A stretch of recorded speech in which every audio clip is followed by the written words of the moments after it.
The Murder of Roger Ackroyd. Chapter 12. Round the Table. A joint inquest was held on Monday. I do not propose to give the proceedings in detail. To do so would only be to go over the same ground again and again. By arrangement with the police, very little was allowed to come out. I gave evidence as to the cause of Ackroyd's death and the probable time. The absence of Ralph Peyton was commented on by the coroner, but not unduly stressed. Afterwards Poirot and I had a few words with Inspector Raglan. The inspector was very grave. "It looks bad, Mr. Poirot," he said. "I'm trying to judge the thing fair and square. I'm a local man, and I've seen Captain Patten many times in Cranchester. I'm not wanting him to be the guilty one, but it's bad whichever way you look at it. If he's innocent, why doesn't he come forward? We've got evidence against him, but it's just possible that that evidence could be explained away. Then why doesn't he give an explanation? A lot more lay behind Inspector's words than I knew at the time. Ralph's description had been wired to every port and railway station in England. The police everywhere were on the alert. His rooms in town were watched, and any houses he had been known to be in the habit of frequenting. With such a cardone, it seemed impossible that Ralph should be able to evade detection. He had no luggage, and, as far as any one knew, no money. "I can't find any one who saw him at the station that night," continued the inspector. "And yet he's well known down here, and you'd think somebody would have noticed him. There's no news from Liverpool either." "You think he went to Liverpool?" queried Poirot. "Well, it's on the cards. That telephone message from the station, just 3 minutes before the Liverpool express left. There ought to be something in that, unless it was deliberately intended to throw you off the scent. That might just possibly be the point of the telephone message." "That's an idea," said the inspector eagerly. "Do you really think that's the explanation of the telephone call?" "My friend," said Poirot gravely, "I do not know. But I will tell you this. I believe that when we find the explanation of that telephone call, we shall find the explanation of the murder. You said something like that before, I remember." I observed, looking at him curiously. Poirot nodded. "I always come back to it," he said seriously. "It seems to me utterly irrelevant," I declared. "I wouldn't say that," demurred the inspector. "But I must confess I think Mr. Poirot here harps on it a little too much." "We've better clues than that." "The fingerprints on the dagger, for instance." Poirot became suddenly very foreign in manner, as he often did when excited over anything. "Emlyn Spectre," he said. "Beware of the blind, the blind. Cyma Ntda, the little street that has no end to it." Inspector Raglan stared, but I was quicker. "You mean a blind alley," I said. "That is it. The blind street that leads nowhere. So it may be with those fingerprints. They may lead you nowhere." "I don't see how that can well be," said the police officer. "I suppose you're hinting that they're faked." "I've read of such things being done, though I can't say I've ever come across it in my experience. But fake or true, they're bound to lead somewhere." Poirot merely shrugged his shoulders, flinging out his arms wide. The inspector then showed us various enlarged photographs of the fingerprints, and proceeded to become technical on the subject of loops and awls. "Come now," he said at last, annoyed by Poirot's detached manner. "You've got to admit that those prints were made by someone who was in the house that night." "Bandentildo," said Poirot, nodding his head. "Well, I've taken the prints of every member of the household, every one, mind you, from the old lady down to the kitchen maid. I don't think Mrs. Ackroyd would enjoy being referred to as the old lady. She must spend a considerable amount on cosmetics. Everyone's, repeated the inspector fussily. Including mine, I said dryly. Very well. None of them correspond. That leaves us two alternatives. Ralph Peyton, or the mysterious stranger the doctor here tells us about. When we get hold of those two, much valuable time may have been lost, broke in Poirot. I don't quite get you, Mr. Poirot. You have taken the prints of every one in the house, you say, murmured Poirot. Is that the exact truth you are telling me there, M? L'inspector, certainly, without overlooking any one. Without overlooking any one, either quick or the dead. For a moment the inspector looked bewildered at what he took to be a religious observation. Then he reacted slowly. "You done? The dead l'inspecteur." The inspector still took a minute or two to understand.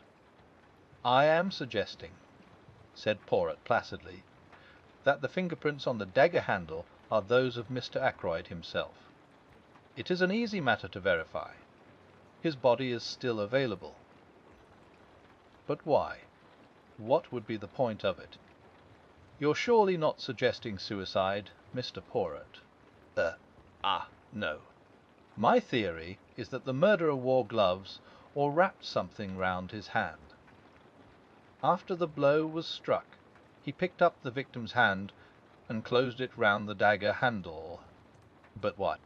Poirot shrugged his shoulders again. "To make a confusing case even more confusing." "Well," said the inspector, "I'll look into it.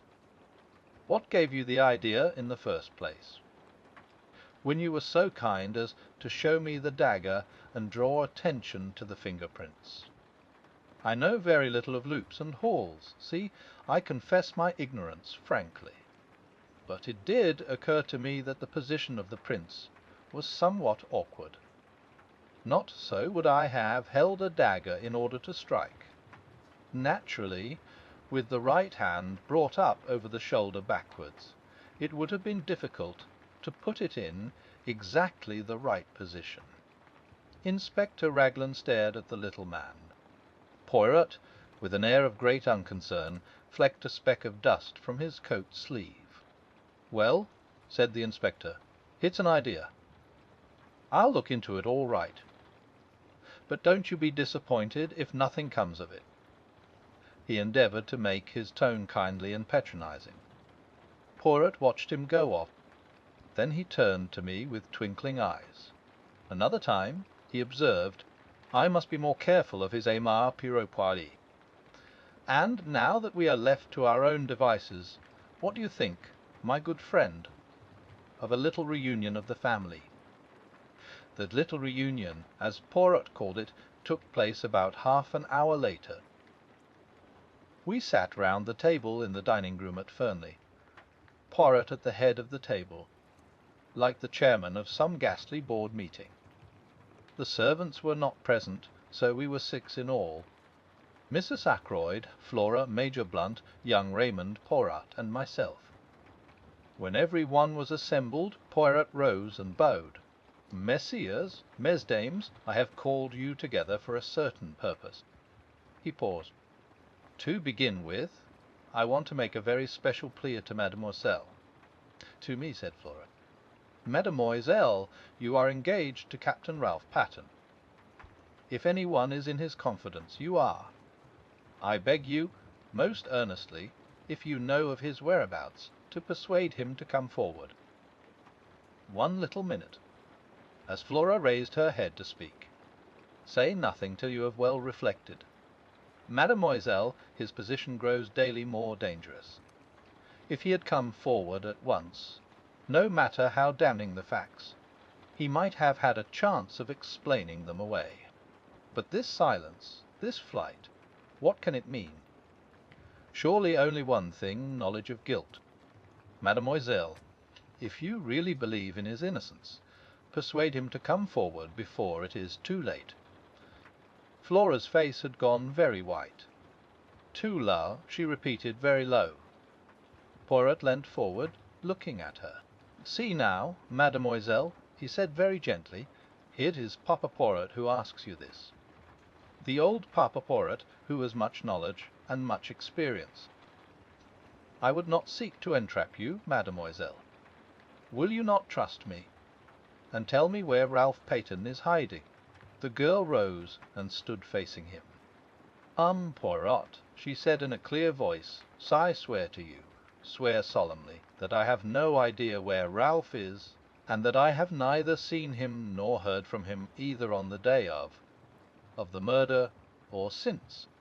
She sat down again.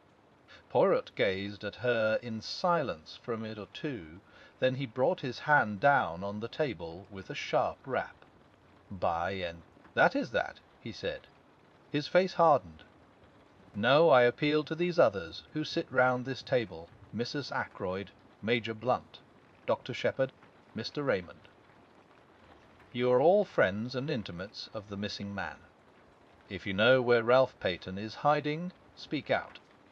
There was a long silence. Poirot looked to each in turn. "I beg of you," he said in a low voice, "speak out." But still there was silence, broken at last by Mrs. Ackroyd. "I must say," she observed in a plaintive voice, "that Ralph's absence is most peculiar. Most peculiar indeed.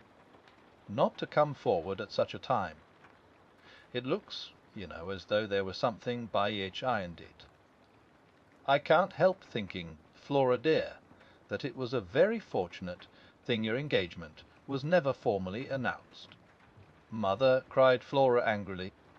"Providence," declared Mrs. Ackroyd. "I have a devout belief in Providence. Divinity that shapes our ends, as Shakespeare's beautiful line runs. Surely you don't make the Almighty directly responsible for thick ankles, Mrs. Ackroyd, do you?" asked Geoffrey Raymond, his irresponsible laugh ringing out. His idea was, I think, to loosen the tension, but Mrs. Ackroyd threw him a glance of reproach and took out her handkerchief. Flora has been saved a terrible amount of notoriety and unpleasantness. Not for a moment that I think dear Ralph had anything to do with poor Roger's death. I think so. But then I have a trusting heart. I always have had, ever since a child. I am loath to believe the worst of anyone. But, of course, one must remember that Ralph was in several air raids as a young boy. The results are apparent long after. Sometimes, they say, people are not responsible for their actions in the least. They lose control, without being able to help it." "Mother," cried Flora, "you don't think Ralph did it?" "Come, Mrs. Ackroyd," said Blunt. "I don't know what to think," said Mrs. Ackroyd tearfully. "It's all very upsetting. What would happen to the estate, I wonder, if Ralph were found guilty?" Raymond pushed his chair away from the table violently. Major Blunt remained very quiet, looking thoughtfully at her. "Like shell shock, said Mrs. Ackroyd obstinately, "and I dare say Roger kept him very short of money. With the best intentions, of course. I can see you are all against me, but I do think it is very odd that Ralph has not come forward. And I must say I am thankful Flora's engagement was never announced formally." "It will be tomorrow," said Flora in a clear voice. "Flora!" cried her mother, aghast. Flora had turned to the secretary. "Will you send the announcement to the Marnage Pasty and the Time-S, please, Mr. Raymond? If you are sure that it is wise, Miss Ackroyd," he replied gravely. She turned impulsively to Blunt. "You understand," she said. "What else can I do? As things are, I must stand by Ralph. Don't you see that I must?" She looked very searchingly at him, and after a long pause he nodded abruptly. Mrs. Ackroyd burst out into shrill protests. Flora remained unmoved. Then Raymond spoke. "I appreciate your motives, Miss Ackroyd. But don't you think you're being rather precipitate? Wait a day or two. And tomorrow," said Flora in a clear voice. "It's no good, mother, going on like this. Whatever else I am, I'm not disloyal to my friends. M. Poirot," Mrs. Ackroyd appealed tearfully, "can't you say anything at all?" "Nothing to be said," interpolated Blunt. "She's doing the right thing. I'll stand by her through thick and thin." Flora held out her hand to him. "Thank you, Major Blunt," she said. "Mademoiselle," said Poirot, "will you let an old man congratulate you on your courage and your loyalty? And will you not misunderstand me if I ask you most solemnly, to postpone the announcement you speak of for at least 2 days more?" Flora hesitated. "I ask it in Ralph Patton's interests as much as in yours, mademoiselle." You frown. You do not see how that can be. But I assure you that it is so. Bealgis, you put the case into my hands. You must not hamper me now. Flora paused a few minutes before replying. "I do not like it," she said at last, "but I will do what you say." She sat down again at the table. "And now, messieurs et mesdames," said Poirot rapidly, "I will continue with what I was about to say. Understand this: I mean to arrive at the truth. The truth, however ugly in itself, is always curious and beautiful to the seeker after it. I am much aged. My powers may not be what they were." Here he clearly expected a contradiction. "In all probability this is the last case I shall ever investigate. But Hercule Poirot does not end with a failure. The messieurs et mesdames, I tell you, I mean to Cano Doc, and I shall know, in spite of you all." He brought out the last words provocatively, hurling them in our face, as it were. I think we all flinched back a little, excepting Geoffrey Raymond, who remained good-humoured and imperturbable as usual. "How do you mean, in spite of us all?" he asked, with slightly raised eyebrows. "But just that, monsieur. Every one of you in this room is concealing something from me." He raised his hand as a faint murmur of protest arose. Yes, I know what I am saying. It may be something unimportant, trivial, which is supposed to have no bearing on the case. But there it is. Come now, am I right? His glance, challenging and accusing, swept round the table, and every pair of eyes dropped before his. Yes, mine as well. "I am answered," said Poirot with a curious laugh. He got up from his seat. "I appeal to you all. Tell me the truth, the whole truth." There was a silence. Will no one speak? He gave the same short laugh again. "Si esti dama J," he said, and went out.